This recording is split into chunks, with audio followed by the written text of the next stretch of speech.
Your Honor, the defense counsel is harassing the witness again. Let the witness tell the truth, Your Honor.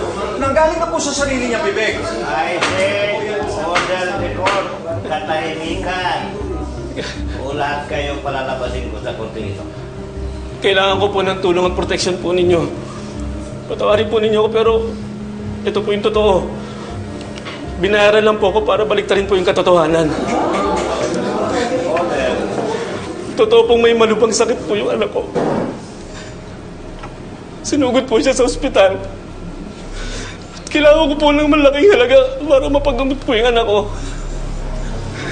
Sakto po, dumating po yung kaibigan ko. Sabi sa akin, meron daw siyang racket na ipapagawa sa akin.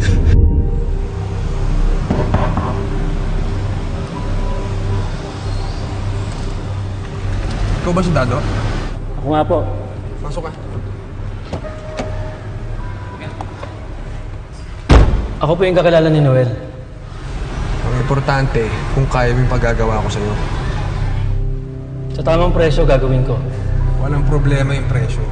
Ang siguraduhin mo, magawa mo yung paggagawa ko sa'yo.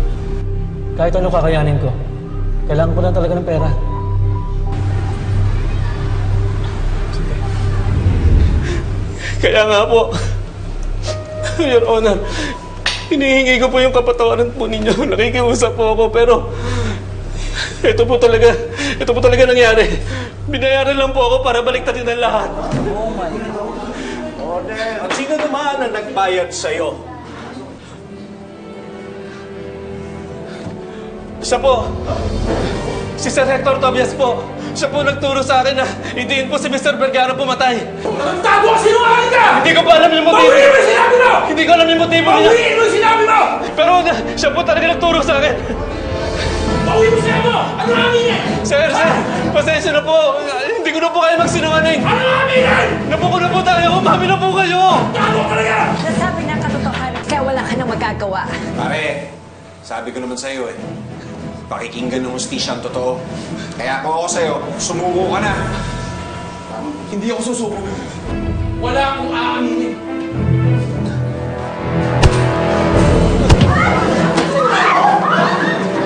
Riya! Bakit buhay ko ba niya? Pare, huwag mo isali yung babae. Basta ano dadami ang kaso mo. Susunod sa akin! Pare, dadami ang kaso mo. Huwag mo isama yung babae. Walang susunod sa inyo! Hindi papasabugin ko yung utak ng Pare, huwag mo isama yung babae. Susunod sa akin! Pare, Susunod! tayong dalawa mag-usap. Pare, pasensyahan tayo! Pare!